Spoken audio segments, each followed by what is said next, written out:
Exams का time है और फटाफट रिवीजन तो बिल्कुल बनता है। सो आज हम लोग करने वाले हैं इस मैटर अराउंड अस प्योर का फटाफट रिवीजन। लेकिन उससे पहले मुझे आप लोगों को कुछ दिखाना है, तो प्लीज थोड़ा सा देख लीजिए। यहाँ पर क्या किया, हम लोगों ने एक ग्लास के अंदर पानी लिया और फिर ऊपर उजाला नील या फिर आप लोगों के घर पे जो भी नील की बॉटल है उसमें नील को डाल देना। तो थोड़े ही टाइम बाद आप लोग देखोगे कि भाई जो पानी था उसके अंदर उजाला नील यानी कि पानी पहले पूरा सफेद था, देखते ही देखते उसने रंग बदलना चालू कर दिया, यानी कि देखते ही देखते वो कुछ और हो गया। यहाँ पर क्या देखने को मिला, यहाँ पर ये देखने को मिला कि भाई पानी के मॉलिक्यूल्स के साथ धीरे ही धीरे उजाला नील के पूरे मॉलिक्यूल्स डिसॉल्व हो गए।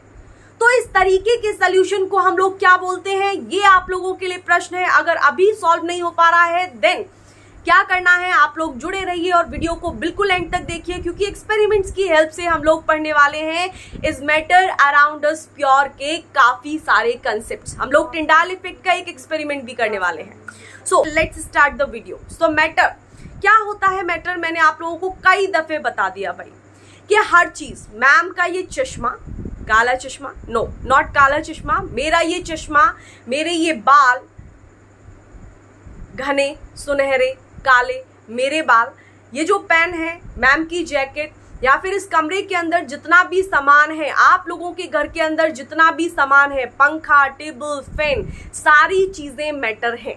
अब पता कैसे चला कि भाई ये मैटर है? मैटर ऐसे पता चलता है कि भाई कोई भी चीज जिसका अपना एक वेट होता है, जैसे मान लो एक टैबलेट है, ऑलराइट, ये हमारा टैबलेट है, तो वेट को आप लोग, मास को आप लोग कंसिडर कर लो वेट।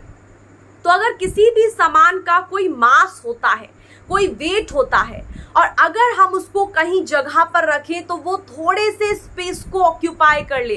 तो अगर मैं इस लैपटॉप को या फिर अगर मैं इस टैबलेट को यहाँ पर रखूं तो क्या इस कमरे के अंदर ये कोई जगह को ऑक्यूपाई करेगा? बिल्कुल ऑक्यूपाई करेगा। तो कोई भी चीज जो कि अपना एक मास रखती है, अपना एक वेट रखती है, और दूसरी क्या प्रॉपर्टी होनी चाहिए, दूसरी ये प्रॉपर्टी होनी चाहिए कि भाई जब हम उस चीज को कहीं पर रखें तो वो थोड़ी सी जगह घेरे। ऑलराइट, तो कोई भी चीज अगर ऐसी है तो वो क्या होगी? मैटर होगी। अगर मैं आपसे यहाँ पर पूछूं कि भाई अगर आप किसी को प्यार करते हो या फिर किसी को नफरत करते हो, किसी को देख करके मचमची हो जाती है, तो क्या ये सारी चीजें मैटर हैं? क्या ये चीजें जगह घेरती हैं? क्या इन चीजों का वजन है? नो। अगर आप लोगों ने देखा हो कि मैं पूछूं कि आपकी मम्मी आपसे कितना प्यार करती है, तो आप बता पाओगे?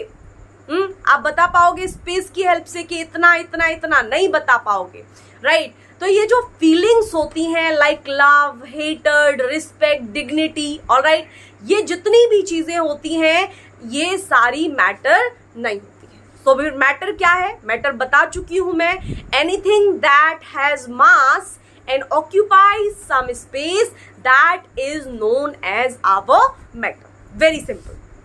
अब यहीं से हम लोग स्टार्ट करते हैं। ये जो मैटर होते हैं ये दो तरीके के, दो पार्ट्स में डिवाइड कर दिए जाते हैं। पहले तरीके के प्योर सब्सटेंसेस होते हैं, प्योर, बिल्कुल प्योर, बिल्कुल प्योर, प्योर, लाइक अमूल दूध, लाइक मदर वाला दूध, राइट? सो मदर्स डेयरी वाला दूध की बात कर रही हूँ। Alright, so pure substance. एक तरीके के होते हैं हमारे इम्प्योर सब्सटेंसेस, यानी कि उनके अंदर अडल्टरेशन है। अडल्टरेशन का मतलब क्या होता है? मिलावट, कि भाई दो या दो से ज्यादा चीजें उसके अंदर मिला दी हैं, तो जहां पे चीजें मिल जाती हैं वहां पे हो जाता है घपला। दैट मीन्स वहां पे हो जाता है अडल्टरेशन, और इस तरीके के मैटर को हम लोग बोलते हैं इम्प्योर सब्सटेंसेस। और इसका दूसरा नाम क्या है बच्चा लोग? मिक्सचर्स।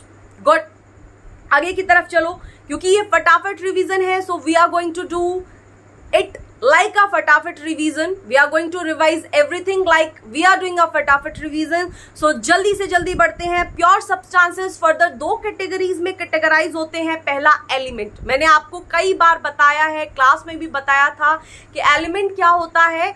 वो कोई भी सब्सटेंस जो कि केवल एक तरीके के एटम से मिलकर के बना हुआ होता है, केवल एक तरीके के एटम से, उसको हम लोग क्या बोलते हैं, we call it element. For example copper, तो कॉपर एलिमेंट से मिलकर के बना होगा, कॉपर के एटम से मिलकर के बना होगा। हाइड्रोजन के एटम से मिलकर के बना हुआ होगा। ऑक्सीजन एलिमेंट तो ऑक्सीजन के एटम से मिलकर के बना हुआ होगा। ऑलराइट, सो ऐसा कोई सब्सटेंस जिसके अंदर सिर्फ एक तरीके के एटम्स होते हैं, we call them elements. Good. वहीं पर दूसरे तरीके के प्योर सब्सटेंसेस होते हैं कंपाउंड्स। Yes, exactly compounds. अब ये जो कंपाउंड्स होते हैं ये एक तरीके के एटम से तो नहीं मिलकर के बनते हैं। कंपाउंड्स होते क्या हैं, सबसे पहले ये बात कर लेते हैं। तो जब कोई भी दो एलिमेंट्स, ध्यान से सुनना, जब कोई भी दो एलिमेंट्स एक दूसरे के साथ कंबाइन होते हैं, then they lead to the formation of a compound. Good. तो इसका मतलब क्या हुआ कि एक तरीके का एटम तो नहीं होगा, इनमें एक से ज्यादा तरीके का एटम है। फॉर एग्जाम्पल अगर हम पानी की बात करते हैं, वाटर की बात करते हैं, तो वाटर का फॉर्मूला क्या होता है, H2O। तो H2O के अंदर कितने एलिमेंट्स दिख रहे हैं आपको, दो। पहला है हाइड्रोजन एंड दूसरा है ऑक्सीजन। तो यहाँ पर दो अलग अलग तरीके के एटम्स हो गए। अब ये एलिमेंट तो नहीं है, तो फिर ये क्या है, इट इज अ कंपाउंड। यानी कि यहाँ पर दो एलिमेंट्स हैं, पहला हाइड्रोजन दूसरा ऑक्सीजन। तो जब दो एलिमेंट्स एक दूसरे के साथ कंबाइन होते हैं, then they lead to the formation of compound. Exactly. आगे चलो, इधर आओ। इम्प्योर सब्सटेंसेस की बात कर लेते हैं, दैट मीन्स अडल्टरेशन, मिलावट वाले लोग, राइट, मिक्सचर्स। सो मिक्सचर्स जो होते हैं बेसिकली दो तरीके के होते हैं, होमोजीनस एंड हेटेरोजीनस। अगर अभी तक जाकर के एक्सपेरिमेंट चेक नहीं किए हैं, so there are lots of experiments on our channel, just go and check them and just try to find the concepts behind them. Alright, तो अब हम लोग बात करते हैं होमोजीनस एंड हेटेरोजीनस मिक्सचर्स की। तो यहाँ पर ध्यान से ये सुनो, होमो का मतलब होता है सेम। होमो का मतलब क्या हुआ, ऐसे समझो, होमो का मतलब होता है भैया सेम, यूनिफॉर्म। यानी कि, या फिर ऐसे इधर आओ, वापस आओ, होमोजीनस और हेटेरोजीनस को आप लोग ऐसे समझो, हम लोगों ने दो ग्लास लिए, तो मैंने एक ग्लास ले लिया, एक बीकर ले लिया ये वाला, और दूसरा बीकर मैंने ले लिया ये वाला। तो हमारा ये जो ए, इसको नाम दे देते हैं ए बीकर है, और इस वाले को नाम दे देते हैं this is beaker number B. Yes, beaker number B. अब ए बीकर के अंदर सबसे पहले हम लोगों ने पानी लिया, तो ये रहा हमारा पानी, वाटर। वैसे ही हम लोगों ने बीकर नंबर बी के अंदर भी पानी ले लिया। भाई किसी के साथ पार्शियलिटी नहीं करनी है बिल्कुल भी, सो सिर्फ बीकर लेने हैं, उनके अंदर पानी डाल देना है। Alright, so A and B. अब हम लोगों ने क्या किया कि बीकर नंबर ए के अंदर तो हम लोगों ने लिया चीनी, यानी कि शुगर। ठीक है, शुगर ले लिया और शुगर ऐड कर दिया। और बीकर नंबर बी के अंदर हम लोगों ने क्या लिया, बीकर नंबर बी के अंदर हम लोगों ने डाला क्या, सेंड, यानी कि बालू, रेत समझते हो ना, बजरी, रेत, कुछ भी डाल लेना। ऑलराइट, तो क्या करोगे कि जब दोनों के अंदर चमचा चलाओगे, चमचा मतलब चम्मच को घुमाओगे, तो क्या देखोगे थोड़ी देर बाद कि ए जो बीकर था उसके अंदर जो हम लोगों ने चीनी डाली थी वो सारी चीनी डिसॉल्व हो गई, पता नहीं कहाँ चली गई, है ही नहीं चीनी अब वहां। लेकिन वहीं पर हम लोग देखते हैं कि बीकर नंबर बी के अंदर कितना भी चमचा बजा लो, लेकिन वो जो बजरी हम लोगों ने डाली या फिर जो सेंड के पार्टिकल्स हम लोगों ने डाले वो कभी भी वहां से नहीं डिसॉल्व होते हैं उसके अंदर। इसका मतलब क्या हुआ कि भाई सेंड जो है जब पानी के अंदर मिलाया जाता है तो सेंड के पार्टिकल्स कभी भी पानी के अंदर डिसॉल्व नहीं होते हैं। इसका मतलब क्या हुआ कि ये कैसा सॉल्यूशन है, हेटेरोजीनस, जहां पर डिसॉल्व नहीं होते हैं पार्टिकल्स कंप्लीटली। ऑलराइट, एक दूसरे ए वाला कौन सा सॉल्यूशन हुआ, होमोजीनस सॉल्यूशन, जहां पर सल्यूट और सॉल्वेंट दो चीजें हैं। एक और बार सुन लो इधर, सो दो चीजें होती हैं हमारी, सल्यूट और दूसरी होती है सॉल्वेंट। तो ये कंसेप्ट क्लियर होना बहुत ही जरूरी है। तो दो चीजें चाहिए किसी भी सॉल्यूशन को बनाने के लिए, पहली चाहिए सल्यूट और दूसरी चाहिए सॉल्वेंट। तो सॉल्यूशन तभी बनेगा जब हम लोगों के पास ये दो चीजें होंगी। अब आप लोगों के दिमाग में आ रहा होगा सल्यूट क्या होता है, तो वो कोई भी चीज यानी कि वो पार्ट सॉल्यूशन का जिसको हम थोड़ी छोटी क्वांटिटी में लेते हैं। तो जिसको हम स्मॉल क्वांटिटी में लेते हैं वो क्या होता है, दैट इज आवर सल्यूट। और जिसको हम ज्यादा क्वांटिटी में लेते हैं यानी कि लार्ज क्वांटिटी में लेते हैं, दैट इज आवर सॉल्वेंट।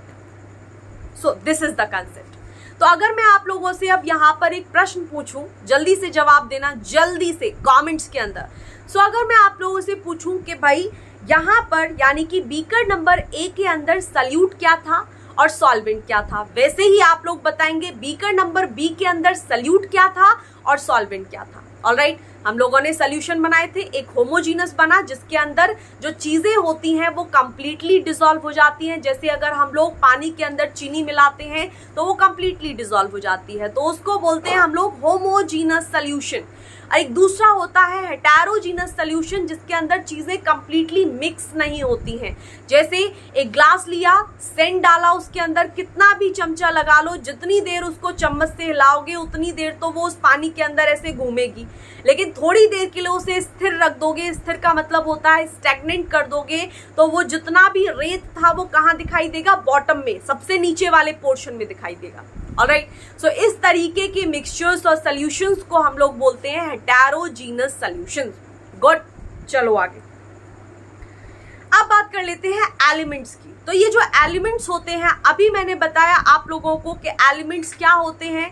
कोई सब्सटेंस अगर सिर्फ एक तरीके के एटम से मिलकर के बना हुआ है, सिर्फ एक तरीके के एटम से, फॉर एग्जाम्पल अगर हम बात करें copper element, for example hydrogen element, तो इनके अंदर सिर्फ हाइड्रोजन का एटम होगा, कॉपर के अंदर सिर्फ कॉपर का एटम होगा, राइट। तो ये होते हैं हमारे एलिमेंट्स। तो एलिमेंट्स जो होते हैं ये एक तरीके के प्योर सब्सटेंसेस है या इम्प्योर, वापस से याद करो जल्दी से और मुझे बताओ, pure, impure, what, pure, exactly.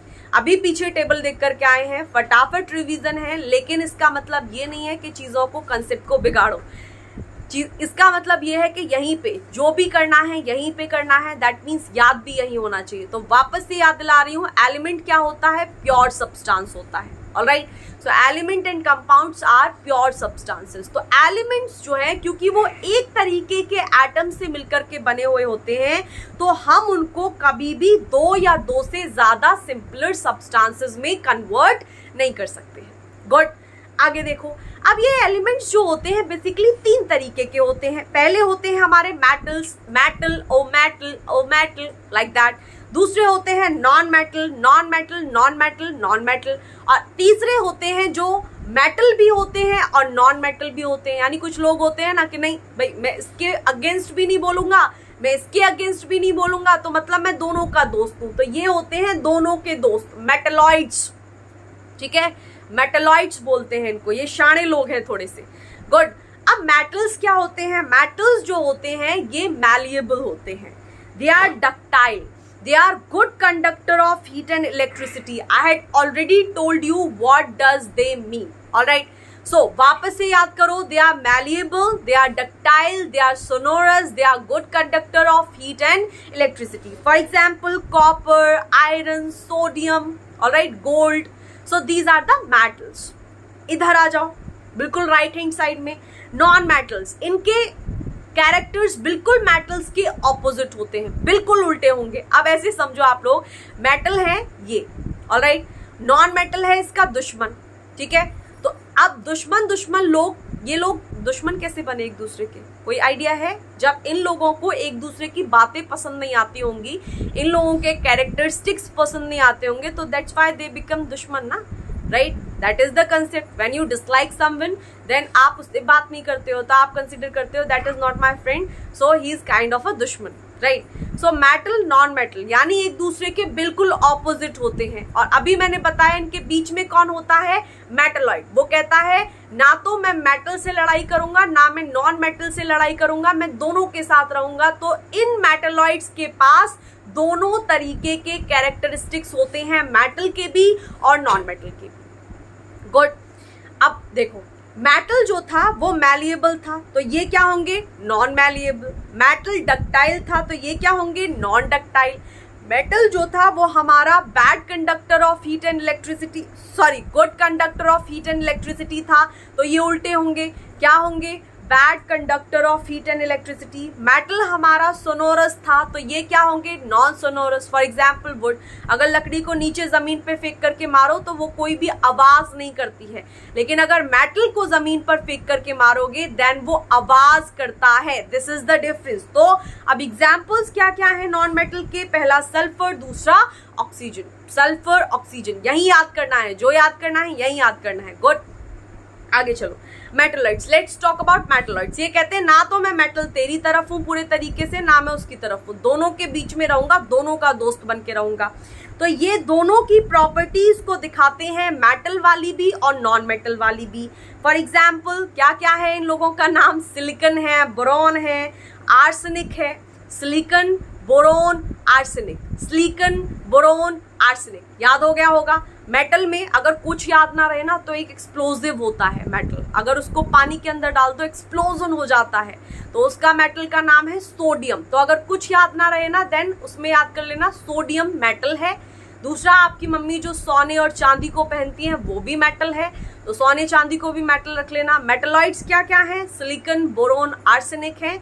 Alright, this is how you have to remember stuff. अब एलिमेंट्स हो गया, कंपाउंड की तरफ आओ। कंपाउंड क्या होते हैं, कंपाउंड होते हैं हमारे प्योर सब्सटेंसेस, पहले बात कर चुके हैं। अब ये जो प्योर सब्सटेंसेस हैं ये दो या दो से ज्यादा एलिमेंट्स से मिलकर के बनते हैं, हम लोग पहले ही बात कर चुके हैं। और वो जो दो एलिमेंट्स कंबाइन होंगे इनमें, वो एक डेफिनाइट रेशियो में कंबाइन होंगे। ऐसे नहीं कि मन मर्जी कितना भी, कि भाई तू कितना भी कंबाइन हो जाए। जैसे हम लोग एग्जाम्पल की बात करें, अगर हम लोग पानी की बात करें, फॉर एग्जाम्पल वाटर, तो अगर वाटर का आप लोग मॉलिक्यूलर फॉर्मूला देखते हो तो वो क्या होता है, H2O।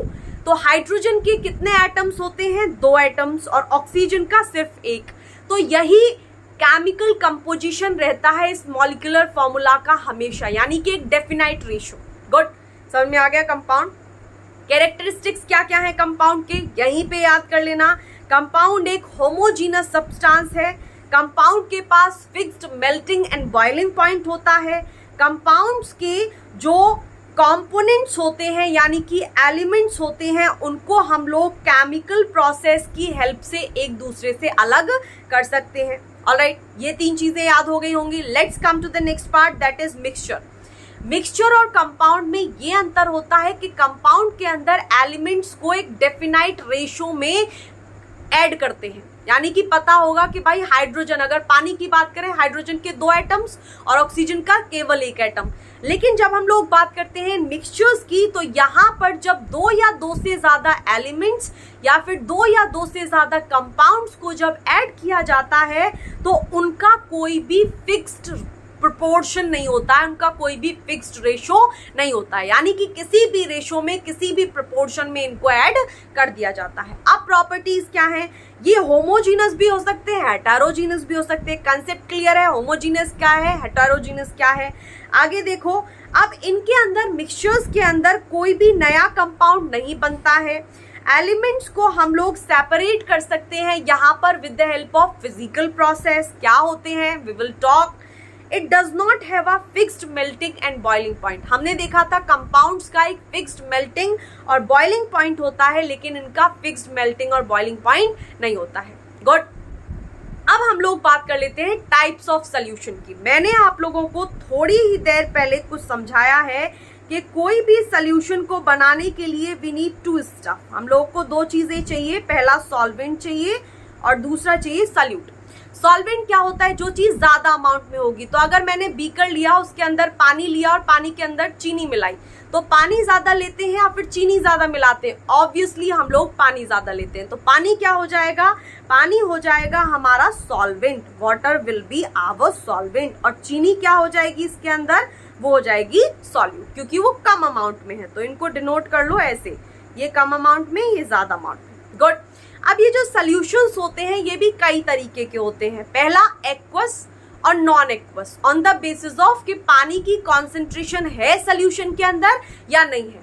तो एक्वस कौन से हुए, एक्वा। एक्वस को याद कर लो एक्वा से। एक्वा का मतलब क्या होता है, पानी।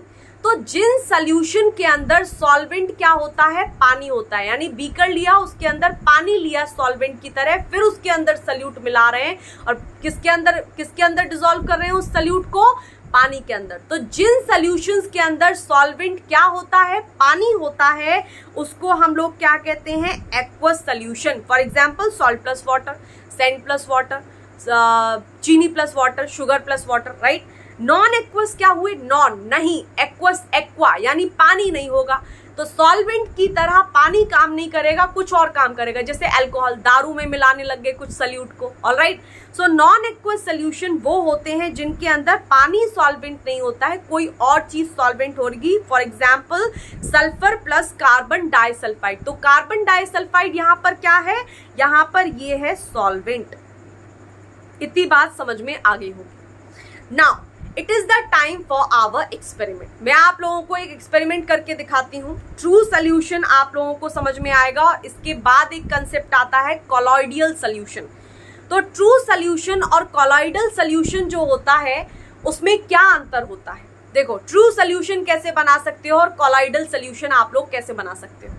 ट्रू सोल्यूशन बनाने के लिए मैंने क्या किया है, मैंने पानी लिया इसके ग्लास के अंदर, कंसीडर इट अ बीकर। तो इसके अंदर मैंने क्या लिया, पानी लिया, उसके अंदर मैंने मिला दिया सॉल्ट। अभी पूरे तरीके से डिसॉल्व नहीं कर पाई थी क्योंकि मैं यहाँ पढ़ाने बैठ गई ना आप लोगों को। और ये इसके अंदर मैंने बताया तो ये क्या हो गया, water plus salt is our true solution. ये है ट्रू सोल्यूशन, ठीक है। इधर देखना, ये बनाया है मैंने क्या, मीठा पानी, एग्जैक्टली मीठा पानी बनाया है। इसके अंदर मैंने लिया है, पहले पानी लिया, उसके अंदर मैंने मिला लिया है दूध। तो ये बन गया है हमारा कॉलॉइडल सोल्यूशन। अब मैं आपको एक चीज दिखाती हूं, just wait for a second. Lights of.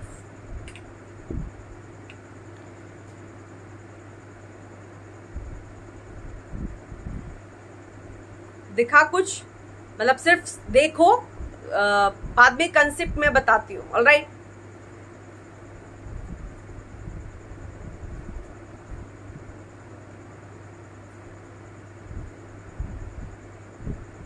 Alright. So now the thing is, hold it.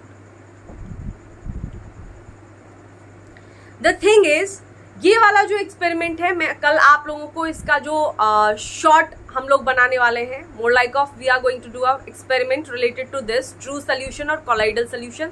तो सेम एक्सपेरिमेंट जो है, इसका लिंक आप लोगों को इसके डिस्क्रिप्शन में मिल जाएगा। कंसेप्ट क्या है, I will tell you tomorrow. इसको हम लोग बोलते हैं Tyndall effect, alright. So what is Tyndall effect, क्या होता है, कैसे काम करता है, we will talk about everything in that short itself, alright. So अब हम लोग आगे चलते हैं। ट्रू सोल्यूशन क्या होते हैं, solute particle completely dissolve in solvent and are not visible. यानी कि ट्रू सोल्यूशन, जैसे हम लोगों ने क्या किया, हम लोगों ने एक बीकर लिया, उस बीकर के अंदर पानी लिया, उसके अंदर चीनी मिला दी, उसको डिसॉल्व कर ली, तो ये बन गया ट्रू सोल्यूशन। अब इसके अंदर जो सल्यूट के पार्टिकल, सल्यूट क्या होगा, शुगर, ठीक है, इतना तो समझ में आ गया। तो शुगर के जो पार्टिकल्स होंगे वो पूरे तरीके से सॉल्वेंट, क्या है सॉल्वेंट, यहाँ पर पानी है, वो उसके अंदर पूरे तरीके से डिसॉल्व हो जाएंगे और हम बिल्कुल भी नहीं देख सकते हैं सॉल्यूट पार्टिकल को अलग। लेकिन अगर मैं दूसरा बीकर लूँ, उसके अंदर मैं पानी लूँ, उसके अंदर मैं रेत मिला दूं, तो मुझे कितनी भी कोशिश कर लूं, लेकिन वो जो सल्यूट के यानी रेत के पार्टिकल्स हैं उस पानी में जगमग जगमग जगमग जगमग जुगनू की तरह चमकते रहेंगे। सो इसका मतलब क्या हुआ, ट्रू सोल्यूशन बिल्कुल ट्रू होता है। दैट मीन्स वो अपने पार्टनर की अच्छाई और बुराई सबको अपने अंदर छिपा लेता है, हम उसको बाहर से नहीं देख सकते। मोर लाइक ऑफ, ऐसे समझ लो। नाउ दूसरे तरीके की भी सोल्यूशन होते हैं, सैचुरेटेड एंड अनसैचुरेटेड सोल्यूशन। क्या है सैचुरेटेड सोल्यूशन, ध्यान से सुनना, वो सोल्यूशन जिसके अंदर हम और थोड़ा भी सल्यूट ऐड नहीं कर सकते हैं, जिसका सैचुरेशन पॉइंट आ चुका है। तो आप लोग जब शिकंजी बनाते हो तो कभी देखा है कि पानी लेते हो, उसके अंदर चीनी मिलाते हो, लेकिन मम्मी बोलते हैं 2 ग्लास और बढ़ा ले बेटा, तो आप लोग उसी के अंदर चीनी डाल देते हो, पानी नहीं बढ़ाते हो। तो आप लोग देखते हो थोड़ी टाइम बाद कि वो जो चीनी है पानी के अंदर घुलनी बंद हो गई, क्योंकि वो जो पानी था, सॉल्वेंट था, उसके जो पार्टिकल्स हैं उन पार्टिकल्स का सैचुरेशन हो चुका है शुगर के पार्टिकल्स से। अब हमको अगर शुगर और ऐड करना है पानी के अंदर तो बाहर से पानी ला करके डालो, समझ में आया। तो ऐसे सॉल्यूशन जिनके अंदर हम और सॉल्यूट को ऐड नहीं कर सकते, we call them saturated solution. और इसके बिल्कुल उल्टे जहां पर ऐड कर सकते हैं, we call them unsaturated solution. Now ये जो 3-4 हमारे फॉर्मूले हैं ये काफी इंपॉर्टेंट हैं as per the exam point of view. तो फटाफट रिवीजन के अंदर इन फॉर्मूलों के हम लोग कैसे छोड़ सकते हैं। फॉर्मूले क्या क्या हैं?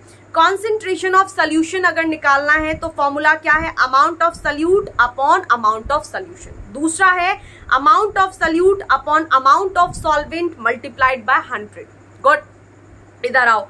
दूसरा वाला मास बाय मास परसेंटेज कैसे निकालते हैं? सल्यूट का मास पता होना चाहिए, ऊपर रखो उसको वैल्यू पुट कर दो, नीचे मास ऑफ सोल्यूशन रखो multiplied by 100। Same mass by volume percentage कैसे निकालेंगे? Mass of solute volume of solution multiplied by 100। ये 3-4 फॉर्मूले आप लोगों को दिमाग में होने चाहिए। अगर क्वेश्चंस आएंगे बनेंगे तो इन फॉर्मूलेज की हेल्प से ही आप लोगों के क्वेश्चंस बनेंगे। And tomorrow we are going to run another marathon जिसके अंदर हम लोग कुछ क्वेश्चन सॉल्व कर रहे होंगे जो आप लोगों को आपके एग्जाम्स के अंदर हेल्प करने वाले हैं। Now let's talk about the suspension और कॉलॉइडल सोल्यूशन। ये भी एक तरीके के सोल्यूशन है। सस्पेंशन भी सोल्यूशन होता है, कॉलॉइडल सोल्यूशन भी सोल्यूशन होता है। कॉलॉइडल सोल्यूशन अभी बना के दिखाया था कि भाई पानी के अंदर दूध मिला लो देन कॉलॉइडल सोल्यूशन बन गया। ट्रू सोल्यूशन भी बना करके दिखाया था कि भाई पानी के अंदर अगर चीनी मिला लो देन ट्रू सोल्यूशन, पानी के अंदर अगर सॉल्ट मिला लो तो भी ट्रू सोल्यूशन। सस्पेंशन क्या होता है? सस्पेंशन और कॉलॉइडल सोल्यूशन के अंदर पहला इंपॉर्टेंट अंतर ये होता है कि सस्पेंशन के जो सल्यूट के पार्टिकल्स होते हैं, शुगर, राइट, सॉल्ट, ये जो पार्टिकल्स होते हैं इनको हम अपनी अखियों से भी देख सकते हैं, लेकिन ऐसा नहीं होता है बिल्कुल भी किसके अंदर? कॉलॉइडल सोल्यूशन के अंदर। वहां पर सल्यूट के पार्टिकल्स को हम अपनी अखियों से बिल्कुल नहीं देख सकते हैं। नाउ दूसरा, दोनों ही टिंडाल इफेक्ट को दिखाते हैं। टिंडाल इफेक्ट क्या है? I will give you the link of that short in this video, यानी कि इस वीडियो के डिस्क्रिप्शन में आप लोगों को मैं लिंक दे दूंगी उसका, जिसके अंदर हम लोग टिंडाल इफेक्ट का एक्सपेरिमेंट कर रहे होंगे। सो आप लोग जरूर उसको देख लें ताकि आप लोगों का एक कंसेप्ट क्लियर हो जाए। नाउ ट्रांसल्यूसेंट, ट्रांसल्यूसेंट का क्या मतलब होता है कि भाई ट्रांसपेरेंट नहीं है लेकिन उसमें से फिर भी लाइट विजिबल है। गुड, तो ये ट्रांसल्यूसेंट होते हैं और ये वाले भी ट्रांसल्यूसेंट होते हैं। अगर एक और चीज देखें तो सस्पेंशन के जो सल्यूट पार्टिकल्स हैं वो सेटल डाउन, यानी नीचे, जब वो थोड़ी देर हम उस सोल्यूशन को बिना हिले रख देंगे तो उनके जो पार्टिकल्स हैं वो नीचे बैठ जाएंगे, जैसे रेता बैठ जाता है जब हम सैंड को पानी में मिलाते हैं तो नीचे बैठ जाती है ना थोड़ी देर बाद। वैसे ही अगर कॉलॉइडल सोल्यूशन की बात करें तो यहाँ पर कॉलॉइडल पार्टिकल्स कभी भी सेटल डाउन नहीं होते हैं। Now the last concept that is physical and chemical change. ध्यान से समझ लो भैया, physical and chemical changes are also important. पहले ये समझो केमिकल चेंज कौन कौन से? कंबशन, रोटिंग यानी कि सड़ जाना, digestion, rusting, these all are our chemical changes। क्या होते हैं? केमिकल रिएक्शन होता है और उन केमिकल रिएक्शन के बाद अगर एक नया प्रोडक्ट फॉर्म होता है तो वो कौन सा चेंज हुआ? Chemical change. Definitely physical change क्या होता है? मेल्टिंग है, बॉइलिंग है, चॉपिंग है, श्रेडिंग है। अब इसमें क्या हुआ कि भाई जो मैटर था उसने अपनी स्टेट चेंज कर ली, उसने अपनी फॉर्म चेंज कर ली, लेकिन उसने अपनी केमिकल आइडेंटिटी नहीं बदली। तो यहाँ पर केमिकल चेंज के अंदर केमिकल आइडेंटिटी बदल जाती है, फिजिकल चेंज के अंदर केमिकल आइडेंटिटी नहीं बदलती है। हेलो बच्चा लोग, तो आज हम स्टार्ट करने वाले हैं क्लास 9th का चैप्टर मोशन।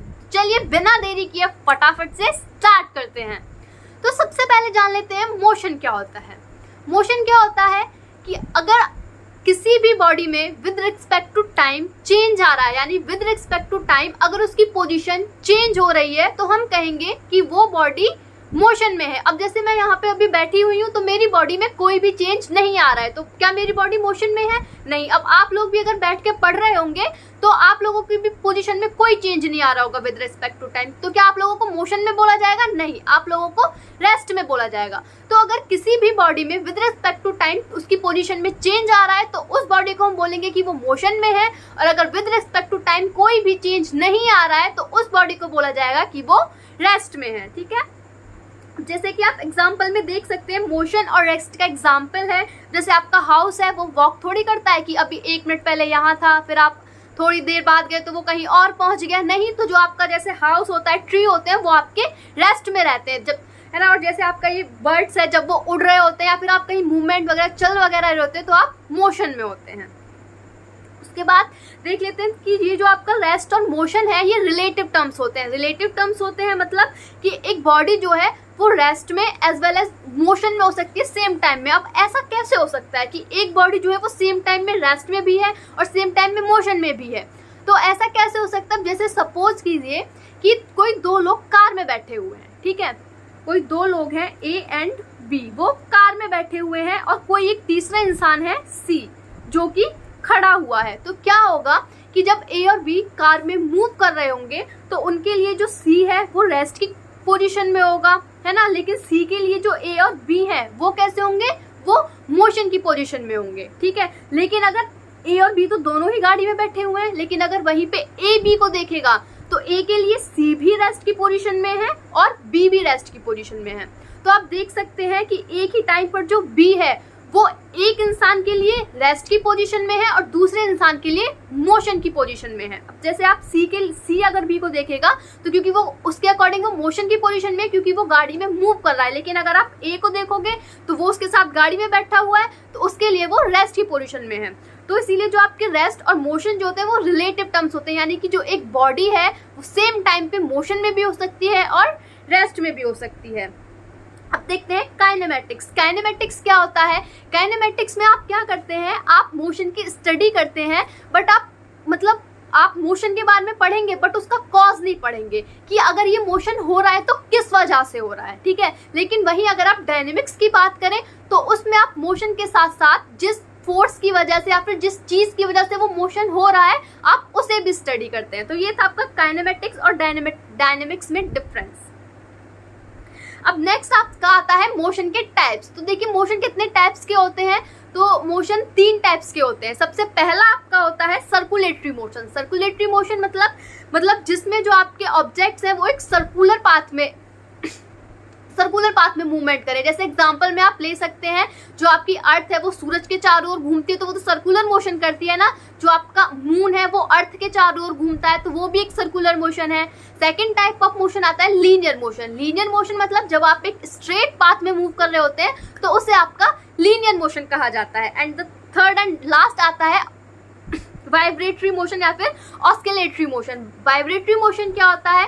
वाइब्रेटरी मोशन जैसे कि आप यहाँ पे देख सकते हैं कि मतलब ओरिजिन के रिस्पेक्ट में अगर कोई भी to and fro, back forth यानी आगे पीछे, या फिर टू एंड फ्रो यानी कि लेफ्ट राइट, ठीक है। अगर आप कोई एक आपका ओरिजिन है, जैसे ये आपका बी पॉइंट जो है ये आपका ओरिजिन है, अगर इस ओरिजिन के लेफ्ट राइट जो है उसको टू एंड फ्रो बोलेंगे, ठीक है। टू एंड फ्रो मूवमेंट हो रहा है या फिर बैक फोर्थ यानी आगे पीछे मूवमेंट हो रहा है, तो उसे आप क्या बोलेंगे? उसे आप बोलेंगे वाइब्रेटरी मोशन या फिर ऑस्किलेटरी मोशन, ठीक है। जैसे आपने धागे से एक बॉल बांध ली, ठीक है। धागे से आपने एक बॉल बांध ली, अगर आप उसको ऐसे करके जरा सा हिलाएंगे तो वो बहुत देर तक यूं मोशन करती रहती है, इधर। इसको आपको ऑस्किलेटरी मोशन बोला जाता है। उसके बाद आपके आती है स्केलर क्वांटिटी। स्केलर क्वांटिटी क्या होती है? Physical quantity having magnitude but no direction, यानी कि ऐसी क्वांटिटीज जिनका मैग्नीट्यूड तो हो बट कोई डायरेक्शन ना हो, ऐसी क्वांटिटीज को स्केलर क्वांटिटी बोला जाता है। अब जैसे एग्जांपल है आपका स्पीड, ठीक है। अब स्पीड में आपका मैग्नीट्यूड तो होता है कि हाँ आप इतने किलोमीटर चलिए, इतने किलोमीटर, बट आप स्पीड है, डिस्टेंस है, बट आप किसी भी डायरेक्शन में जा सकते हैं, है ना। कोई ऐसा तो है नहीं कि इसी डायरेक्शन में आपको डिस्टेंस कवर करना है, यहाँ आप जिस मर्जी चाहे उस डायरेक्शन में जा सकते हैं। तो जो आपका स्पीड होता है, फिर जो आपकी डिस्टेंस होती है, उसका सिर्फ मैग्नीट्यूड होता है, कोई डायरेक्शन नहीं होती, ठीक है। तो ऐसी क्वांटिटीज आपकी स्केलर क्वांटिटीज कहलाती है। और वेक्टर क्वांटिटीज कौन सी होती हैं? जिनके पास मैग्नीट्यूड और डायरेक्शन दोनों हो, ऐसी क्वांटिटीज को वेक्टर क्वांटिटी बोला जाता है। इनके एग्जांपल है आपका डिस्प्लेसमेंट, वेलोसिटी, ओके। अब आपका आता है डिस्टेंस। डिस्टेंस क्या होता है? जो actual path covered by the object, यानी कि जो एक्चुअल पाथ ऑब्जेक्ट कवर कर रहा है, मान ली बिना किसी शॉर्टकट वगैरह की जो एक्चुअल पाथ है, जो एक्चुअल पाथ ऑब्जेक्ट कवर कर रहा है, या फिर आप बोल सकते हैं कि जो लेंथ ट्रेवल की जा रही है, जो एक्चुअल पाथ ट्रेवल किया जा रहा है ऑब्जेक्ट के द्वारा, उसे आपका डिस्टेंस बोला जाता है। ठीक है, इनिशियल से एक फाइनल पोजीशन पहुंचने के लिए जो टोटल डिस्टेंस कवर किया जा रहा है। वहीं आपका डिस्प्लेसमेंट क्या होता है कि इनिशियल से फाइनल पोजीशन पहुंचने के लिए जो शॉर्टेस्ट पाथ कवर किया गया है। ठीक है, मतलब आप किसी अगर शॉर्टकट पाथ के थ्रू जा रहे हैं, है ना, इनिशियल से फाइनल पोजीशन पहुंचने के लिए जो शॉर्टेस्ट डिस्टेंस कवर किया गया है उसे आपका डिस्प्लेसमेंट बोला जाएगा। जैसे कि आप यहाँ पे ये डायग्राम देख सकते हैं, आपका ए पॉइंट जो है उसे इनिशियल पॉइंट लिया गया है और जो आपका बी पॉइंट है उसे फाइनल पॉइंट लिया गया है। आपको इनिशियल पॉइंट से फाइनल पॉइंट तक जाना है। ठीक है, तो अगर आप इनिशियल पॉइंट से फाइनल पॉइंट तक जाने में, ये देखिए, अगर आप ये टेढ़ा मेढ़ा पाथ कवर करते हैं तो ये आपका एक्चुअल पाथ हो गया। लेकिन अगर आप डायरेक्टली शॉर्टकट वाला फॉलो कर लेते हैं कि सीधा सीधा आप ए से यहाँ पहुंच गए, तो ये जो है ये आपका शॉर्टेस्ट पाथ होगा। और जो आपका शॉर्टेस्ट पाथ होता है वो क्या होता है, डिस्प्लेसमेंट होता है। और जो आप, है ना, और जो आपका ये जो आपने लंबा डिस्टेंस कवर किया है, जो सारे स्टेप्स को फॉलो करते हुए गए हो, ये आपका क्या है, ये आपका एक्चुअल पाथ है। ठीक है, तो ये आपका डिस्टेंस कहलाएगा। उसके बाद अब आप देख लेते हैं कि आपके डिस्टेंस और डिस्प्लेसमेंट में डिफरेंस क्या होता है। वैसे तो वो आपको डेफिनेशन से ही समझ आ गया होगा कि डिस्टेंस क्या होता है, जो actual path covered by the object to reach from initial position to final position is distance. और डिस्प्लेसमेंट क्या होता है, जो आपका शॉर्टेस्ट पाथ होता है इनिशियल पॉइंट से फाइनल पॉइंट तक जाने के लिए। ठीक है, जो आपका डिस्टेंस होता है वो एक स्केलर क्वांटिटी है, जबकि जो आपका डिस्प्लेसमेंट होता है वो कौन सी क्वांटिटी है, वो एक वेक्टर क्वांटिटी है। ठीक है, उसके बाद जो आपका डिस्टेंस है वो कभी भी जीरो या फिर नेगेटिव नहीं हो सकता। ठीक है, वही जो आपका डिस्प्लेसमेंट है वो आपका जीरो भी हो सकता है, नेगेटिव भी हो सकता है और पॉजिटिव भी हो सकता है। मल्टी टैलेंटेड है ये। ठीक है, उसके बाद जो आपका डिस्टेंस जो आप ट्रेवल करते हैं वो यूनिक पाथ नहीं होता। ठीक है, क्योंकि वो आपका एक्चुअल पाथ होता है, वो कोई भी यूनिक पाथ नहीं होता। लेकिन जो आपका डिस्प्लेसमेंट होता है उसमें क्या आप शॉर्टेस्ट डिस्टेंस कवर करते हैं, मतलब एक यूनिक पाथ देखते हैं। अब जैसे ए से बी पॉइंट तक जाने के लिए, अब जैसे कि हम यहाँ पे ये डायग्राम देखें, ठीक है, ये आपका पॉइंट है, ये आपका ए, ये आपका बी, सी। आप यहाँ पहले ए से सी गए, फिर बी से सी गए, तो ये आपका एक्चुअल पाथ हो गया, कोई भी यूनिक पाथ नहीं हुआ। लेकिन वहीं आप अगर ये वाला शॉर्टकट ले लेते हैं तो क्या होता है कि एक यूनिक पाथ हो जाता है। एक शॉर्टकट है तो जो आपका डिस्प्लेसमेंट है वो एक यूनिक पाथ होता है, लेकिन जो आपका डिस्टेंस है वो यूनिक पाथ नहीं होता है। जो आपकी डिस्टेंस की जो एसआई यूनिट होती है वो मीटर होती है, यानी जो आपका डिस्टेंस है उसे हम मीटर में मेजर करते हैं। और वही जो आपका डिस्प्लेसमेंट है, डिस्प्लेसमेंट होता है, उसकी एसआई यूनिट भी क्या होती है, मीटर। दोनों को ही मीटर में मेजर किया जाता है। उसके बाद देखते हैं यूनिफॉर्म मोशन। यूनिफॉर्म मोशन क्या होता है, तो अगर कोई ऑब्जेक्ट इक्वल डिस्टेंस कवर कर रहा है in equal interval of time, ठीक है, यानी कि आपका यूनिफॉर्म मोशन हो रहा है। ठीक है, अगर आपका जो मोशन है वो यूनिफॉर्म है, यानी कि अगर कोई ऑब्जेक्ट जो है वो ट्रेवल कर रहा है equal distance in equal interval of time, तो आप उसे आपका यूनिफॉर्म मोशन बोला जाएगा। अब जैसे कि ये आपका ग्राफ है, तो अगर कोई ऑब्जेक्ट जो है वो मतलब इक्वल डिस्टेंस कवर कर रहा है in equal interval of time, तो उसे आपका यूनिफॉर्म मोशन कहा जाएगा। वहीं नॉन यूनिफॉर्म मोशन क्या होता है, नॉन यूनिफॉर्म मोशन होता है कि अगर जो आपका ऑब्जेक्ट है वो ट्रेवल कर रहा है unequal distance in equal interval of time. ठीक है, मतलब टाइम गैप उतना ही है। कभी तो वो 10 मिनट में आपका 10 मीटर का ही डिस्टेंस कवर करेला है, कभी वो आपका 10 मिनट में 5 मीटर ही डिस्टेंस कवर कर रहा है, कभी वो आपका 10 मिनट में सिर्फ 2 मीटर ही कवर कर रहा है, तो वो आपका क्या आएगा, वो आएगा आपका नॉन यूनिफॉर्म मोशन। लेकिन अगर वो आपका कंटिन्यूस है कि वो 10 मिनट में आपका 5 मीटर ही डिस्टेंस कवर कर रहा है, 10 मिनट में 5 मीटर किया, फिर अगले 10 मिनट में फिर 5 मीटर किया, अगले 10 मिनट में फिर 5 मीटर किया, तो वो आएगा आपका यूनिफॉर्म मोशन। ठीक है, और नॉन यूनिफॉर्म मोशन क्या होगा कि वो इक्वल इंटरवल ऑफ टाइम में अनइक्वल डिस्टेंस कवर कर रहा है। ठीक है, जैसे इसका ग्राफ आप कैसे बना सकते हैं, ये, ठीक है, इक्वल इंटरवल ऑफ टाइम में अनइक्वल डिस्टेंस कवर कर रहा है। ठीक है, जैसे जो आपकी जो स्पीड जो होती है वो आपकी कैसी क्वांटिटी है, वो आपकी जो स्पीड है वो आपकी स्केलर क्वांटिटी होती है। और स्पीड को आप कैसे डिफाइन कर सकते हैं, स्पीड का फॉर्मूला क्या होता है, स्पीड इक्वल्स टू क्या होता है, स्पीड इक्वल्स टू होता है डिस्टेंस अपॉन टाइम। तो आप स्पीड को कैसे डिफाइन कर सकते हो, स्पीड क्या होता है, distance travelled by an object per unit time. और स्पीड की एसआई यूनिट क्या होगी, डिस्टेंस की एसआई यूनिट क्या होती है, मीटर, और टाइम की सेकंड। तो स्पीड की एसआई यूनिट क्या हो गई, मीटर पर सेकंड। ओके, अब आपका आता है एवरेज स्पीड। अब हम एवरेज स्पीड कैसे निकालते हैं और कब निकालते हैं? तो अगर आपका जो मोशन है वो नॉन यूनिफॉर्म है तो उस केस में आपको एवरेज स्पीड निकालने की जरूरत पड़ती है, ठीक है। अगर आपका यूनिफॉर्म मोशन है फिर तो आप स्पीड आराम से निकाल ही लोगे कि वो डिस्टेंस कितनी, स्पीड क्या होता है, डिस्टेंस अपॉन टाइम। तो अगर आपका यूनिफॉर्म डिस्टेंस, यूनिफॉर्म मोशन है तो यानी कि वो इक्वल इंटरवल ऑफ टाइम में इक्वल डिस्टेंस कवर करेगा, तो फिर तो आप ऊपर डिस्टेंस और नीचे टाइम लेकर स्पीड आराम से कैलकुलेट कर लोगे। लेकिन अगर क्या होगा, वो इक्वल इंटरवल ऑफ टाइम में आपका अनइक्वल डिस्टेंस कवर किया जा रहा है, तो उस केस में आप क्या करोगे, उस केस में आप निकालोगे एवरेज स्पीड। अब एवरेज स्पीड निकालने का फॉर्मूला क्या होता है? तो आपका एवरेज स्पीड निकालने का फॉर्मूला होता है total distance travel upon total time taken, यानी उसने टोटल कितनी डिस्टेंस कवर की है उसको डिवाइड कर दो टोटल टाइम टेकन से। अब जैसे कि इसके बेसिस पे हम एक छोटा सा एग्जांपल ले लेते हैं, ठीक है। जैसे आपका एक ऑब्जेक्ट है जो कि ट्रेवल कर रहा है 10 मीटर डिस्टेंस इन 3 सेकेंड और फिर 12 मीटर इन 7 सेकेंड, तो उसकी एवरेज स्पीड क्या होगी? तो एवरेज स्पीड का फॉर्मूला क्या होता है? एवरेज स्पीड का फॉर्मूला होता है total distance upon total time taken. तो पहले इसका टोटल डिस्टेंस निकालिए, टोटल डिस्टेंस निकालिए। तो किसी भी चीज का टोटल कैसे निकालते हैं? ऐड करके। तो जितना भी डिस्टेंस है सबको ऐड कर दीजिए। तो 10 + 12, 10 + 12 कितना हो गया? 22। तो आपका डिस्टेंस कितना आ गया? 22 मीटर। उसके बाद टोटल टाइम निकालिए, टोटल टाइम। टाइम कितना है? पहले 3 सेकेंड है, फिर कितना है? फिर उसके बाद 7 सेकेंड है। 3 + 7 आपका टोटल टाइम कितना हो गया? 10 सेकेंड। अब इन दोनों चीजों को फॉर्मूले में पुट कर दीजिए, तो जो आपकी एवरेज स्पीड है वो कितनी निकल आएगी? Average speed equals to total distance upon total time. Total distance कितना है आपका? 22 और टोटल टाइम कितना है? 10। जब इसको इससे डिवाइड करेंगे तो आपकी एवरेज स्पीड आ गई 2.2 मीटर पर सेकेंड। तो आपको न्यूमेरिकल समझ आया होगा, बहुत ही सिंपल था, डायरेक्ट हमने फॉर्मूले में वैल्यू निकाल के पुट की है। नाउ नेक्स्ट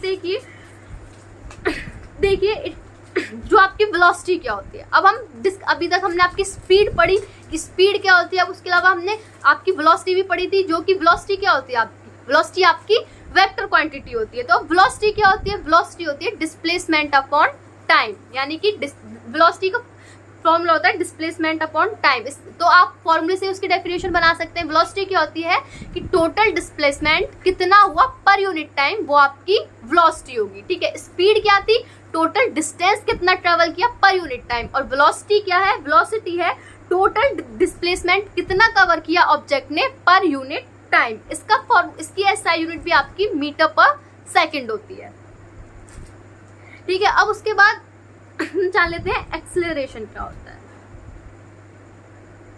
ठीक है। एक और चीज होती है जो कि ये जो एक्सेलरेशन है ये आपका यूज होगा अभी जो आपकी मोशन की इक्वेशंस आएंगी। तो एक्सेलरेशन क्या होता है? एक्सेलरेशन होता है the rate of change of speed, the rate of change of speed या फिर the rate of change of velocity is known as acceleration. जो आपका एक्सेलरेशन है उसे हम ए से डिनोट करते हैं, ठीक है। एक्सेलरेशन को हम किससे डिनोट करते हैं? ए से डिनोट करते हैं। और क्या होता है? Rate of change of velocity is known as acceleration, ठीक है। तो वेलोसिटी के रेट होने का चेंज यानी कि u - v अपॉन t, ये आपका एक्सेलरेशन का फॉर्मूला हो गया। और आपकी इसकी एसआई यूनिट क्या होती है? एक्सेलरेशन की आपकी एसआई यूनिट क्या होती है? जो आपकी एसआई यूनिट होती है एक्सेलरेशन की वो होती है मीटर पर सेकेंड स्क्वायर, ओके। अब देखिए, अब हम देखते हैं कि 3 इक्वेशन क्या होती है मोशन की। तो जो आपकी पहली इक्वेशन है वो होती है v = u + at। अब ये v क्या होता है? v है आपकी फाइनल वेलोसिटी, ठीक है। अब v से हम क्या रिप्रेजेंट कर रहे हैं? v से हम रिप्रेजेंट कर रहे हैं फाइनल वेलोसिटी। u से क्या रिप्रेजेंट कर रहे हैं? u से हम रिप्रेजेंट कर रहे हैं इनिशियल वेलोसिटी, यानी कि वो किस वेलोसिटी से स्टार्ट हुआ है, ठीक है। और उसके अलावा a क्या है आपका? a है आपका एक्सेलरेशन। एक्सेलरेशन जो कि मैंने आपको अभी बताया है। t क्या होता है? t होता है आपका टाइम टेकन। टाइम टेकन यानी कि उसने इनिशियल वेलोसिटी से फाइनल वेलोसिटी, सॉरी आप उसने इनिशियल पोजीशन से फाइनल पोजीशन तक पहुंचने के लिए कितना टाइम लिया है। और एस, और वहाँ पे हाँ सेकंड इक्वेशन आपका एस यूज होगा। एस क्या है? डिस्टेंस ट्रेवल, यानी कि उसने कितना डिस्टेंस ट्रेवल किया।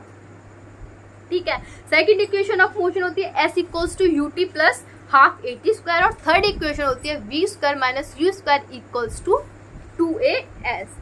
तो अब एक एक करके ये तीनों इक्वेशंस पढ़ लेते हैं। फर्स्ट इक्वेशन ऑफ मोशन, तो देखिए जो आपकी फर्स्ट इक्वेशन ऑफ मोशन है वो किस किस के बीच में रिलेशनशिप बताती है। जो आपकी फर्स्ट इक्वेशन ऑफ मोशन है वो आपकी रिलेशन देती है फाइनल वेलोसिटी और टाइम के बीच में। ठीक है, जो आपकी फर्स्ट इक्वेशन ऑफ मोशन है वो रिलेशन किस किस के बीच में देती है? इनिशियल, फाइनल वेलोसिटी और टाइम के बीच में। ठीक है, तो अब देखिए हम इसको कैसे ड्राइव करेंगे। एग्जाम में ड्राइव करने के लिए पूछ लिया जाता है। तो देखिए इसको कैसे ड्राइव करेंगे। तो सबसे पहले जो आपकी फर्स्ट इक्वेशन ऑफ मोशन होती है वो होती क्या है? जो आपकी फर्स्ट इक्वेशन ऑफ मोशन होती है वो होती है v equals to u plus a t. अब देखिए इसको कैसे ड्राइव करेंगे। तो सबसे पहले हमने कंसीडर किया कि एक बॉडी है जिसकी इनिशियल वेलोसिटी u है। इनिशियल वेलोसिटी यानी जिस वेलोसिटी से वो स्टार्ट हुआ है। कंसीडर किया कि एक बॉडी जिसकी इनिशियल वेलोसिटी u है और वो एक यूनिफॉर्म एक्सेलरेशन से मूव कर रहा है। ठीक है, आफ्टर टी टाइम वो एक फाइनल वेलोसिटी पे पहुंच गया। और फाइनल वेलोसिटी को हम किससे रिप्रेजेंट करते हैं? v की हेल्प से रिप्रेजेंट करते हैं। तो अब देखिए हम क्या करेंगे। अब हमारे पास देखिए यहाँ पे क्या हुआ कि पहले वो उसकी वेलोसिटी कितनी थी? u थी, और आफ्टर टी टाइम उसकी वेलोसिटी कितनी हो गई? v हो गई। तो चेंज इन वेलोसिटी आया। चेंज इन वेलोसिटी या फिर rate of change of velocity क्या होता है? एक्सेलरेशन होता है। तो यहाँ पे हम एक्सेलरेशन वाला फॉर्मूला यूज करेंगे। Acceleration equals to change in velocity upon time. Change in velocity लिख लेंगे a equals to v minus u upon time, u minus v upon time या फिर v minus u upon time.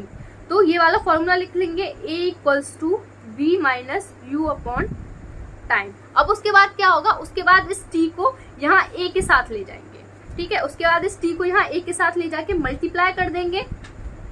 तो ये हो जाएगा at equals to v minus u. अब ये u इधर साइड माइनस में है तो इसको उधर साइड ले जाके पॉजिटिव में करेंगे। जैसे ही इसको इधर साइड ले जाके पॉजिटिव करेंगे ये हो जाएगी v equals to u plus a t, और यही होती है आपकी फर्स्ट इक्वेशन ऑफ मोशन।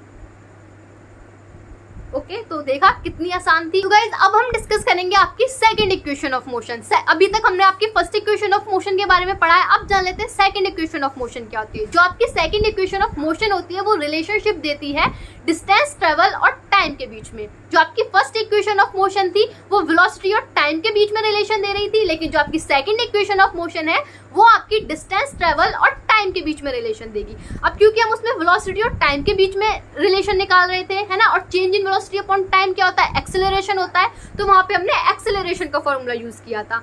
यहाँ पे हम डिस्टेंस और टाइम के बीच में रिलेशन निकालेंगे तो यहाँ पर हम डिस्टेंस वाला फॉर्मूला यूज करेंगे। ठीक है, तो देखिए डिस्टेंस ट्रेवल का फॉर्मूला क्या होता है? डिस्टेंस ट्रेवल का फॉर्मूला होता है एवरेज वेलोसिटी इनटू टाइम। क्या होता है? Average velocity into time. अब एवरेज वेलोसिटी कैसे निकालें? तो एवरेज वेलोसिटी किसी भी चीज का एवरेज कैसे निकालते हैं कि अब एवरेज कैसे निकालेंगे कि जितनी भी वेलोसिटीज दी हुई हैं उन सबका सम करो और उन्हें डिवाइड कर दो जितनी वेलोसिटीज दी हुई हैं उस नंबर से। तो यहाँ पे हमें कितनी वेलोसिटीज दी हुई हैं? 2 वेलोसिटीज दी हुई हैं। तो दोनों वेलोसिटीज का सम करो और उन्हें 2 से डिवाइड कर दो। ठीक है, जैसे आप यहाँ पे देख भी सकते हैं s equals to u plus v upon t, u plus v upon 2 sorry, और इंटू टाइम था तो टाइम से मल्टीप्लाई कर दिया गया है। ठीक है, अब उसके बाद क्या किया है? आपने देखा होगा कि फर्स्ट इक्वेशन ऑफ मोशन में हमने v की वैल्यू फाइंड आउट की थी। तो फर्स्ट इक्वेशन ऑफ मोशन में हमने जो v की वैल्यू फाइंड आउट की थी v equals to u plus a t, उसे हम यहाँ पे एवरेज वेलोसिटी के फॉर्मूले में पुट कर देंगे। यहाँ पे v की जगह पे उसको पुट कर देंगे। तो जैसे ही हम उसको यहाँ पे v की जगह पुट करेंगे आपकी s की वैल्यू हो जाएगी u plus a T upon 2 into में t।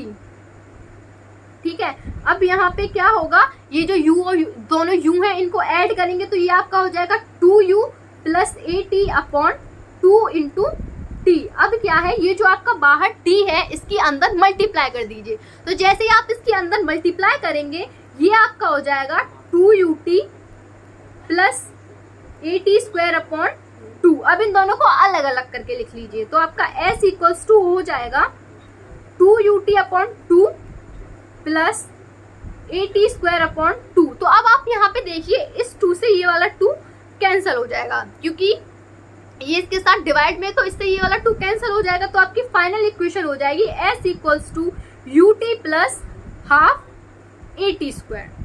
ठीक है, और यही आपकी होती है सेकंड इक्वेशन ऑफ मोशन। थी ना एकदम इजी, बस आपको ये पता होना चाहिए कि वो किस किस के बीच में रिलेशन दे रही है। चलिए गाइस, अब हम फटाफट से थर्ड इक्वेशन ऑफ मोशन भी खत्म कर लेते हैं। ठीक है, तो थर्ड इक्वेशन ऑफ मोशन कैसे ड्राइव करेंगे? थर्ड इक्वेशन ऑफ मोशन भी हम ड्राइव करेंगे डिस्टेंस फॉर्मूला की मदद से। अब देखिए कैसे करना है। तो क्या करेंगे, जो आपका डिस्टेंस का फॉर्मूला होता है वो क्या होता है? S equals to average velocity into time. Average velocity कैसे निकालते हैं? जितनी भी आपकी वेलोसिटीज होती हैं उन सबका सम कीजिए और नंबर से डिवाइड कर दीजिए। तो हमारे अभी तक हम कितनी वेलोसिटी, 2 वेलोसिटीज पर काम कर रहे हैं, initial velocity and final velocity. तो देखिए अब चलिए एवरेज वेलोसिटी निकालते हैं। एवरेज वेलोसिटी इक्वल्स टू आपका क्या हो जाएगा? एवरेज वेलोसिटी हो जाएगा u प्लस वी अपॉन 2। और टाइम जो है वो हम आपका निकालेंगे फर्स्ट इक्वेशन की हेल्प से। तो फर्स्ट इक्वेशन क्या थी? फर्स्ट इक्वेशन ऑफ मोशन थी v equals to u plus AT। तो अब हम यहाँ से टाइम कैसे निकालेंगे? टाइम के अलावा जो बाकी की सारी बची हुई चीजें हैं उनको एक तरफ ले जाइए। तो जब हम इन सारी चीजों को एक तरफ लेके जाएंगे तो अब v इधर, u इधर पॉजिटिव है तो उधर जाके नेगेटिव हो जाएगा। तो ये आपका हो जाएगा v माइनस u, और a इधर मल्टीप्लाई में तो इधर जाके डिवाइड में हो जाएगा। तो ये हो जाएगा आपका v minus u upon a equals to time. तो अब आप देखिए हमें एवरेज वेलोसिटी की भी वैल्यू मिल चुकी है और टाइम की भी वैल्यू मिल चुकी है। आप इन दोनों वैल्यूज को इस डिस्टेंस वाले फॉर्मूले में पुट कर दीजिए। तो जैसे ही आप इसको पुट करोगे ये आपका हो जाएगा S equals to u minus v upon 2 into time की value v minus u upon a। Sorry, ये u प्लस है, u प्लस वी अपॉन 2, और ये आपका हो जाएगा v minus u upon a। तो अब जब आप इन दोनों को मल्टीप्लाई करोगे u plus v minus u upon 2a, तो अब आप ये देखिए ये कुछ फॉर्मूला बन रहा है ना, a plus B a minus B. ठीक है, ये a प्लस बी और a माइनस बी वाला फॉर्मूला बन रहा है। ठीक है, यहाँ पे u आपका एज अ a कंसीडर कीजिए और v को एज अ b कंसीडर कीजिए। तो ये आपका a प्लस बी और a माइनस b वाला फॉर्मूला बन रहा है। और a प्लस बी और a माइनस बी किसके इक्वल होता है? a square minus b square के। तो फॉर्मूला यहाँ पे पुट कर दीजिए, यानी कि u square minus b square upon 2a। ठीक है, अब इस 2a को इधर मल्टीप्लाई में ले जाइए। तो जब ये 2a इधर मल्टीप्लाई में जाएगा तो ये s के साथ मल्टीप्लाई हो जाएगा। तो ये आपकी इक्वेशन हो जाएगी 2as equals to v square minus u square. और यही आपकी थर्ड इक्वेशन ऑफ मोशन होती है। चाहे तो आप इसको और भी करके लिख सकते हैं, v square equals to u square plus 2as। कुछ बुक्स में इस तरीके से भी लिखी हुई है, दोनों में से कोई से भी तरीके से लिख लीजिए, दोनों तरीके सही है। तो ये था आपका थर्ड इक्वेशन ऑफ मोशन। अगर गाइज आपको ये वीडियो पसंद आया और आप हमसे जुड़े रहना चाहते हैं तो वीडियो को लाइक कीजिए, चैनल को सब्सक्राइब कीजिए और हमसे जुड़े रहिए।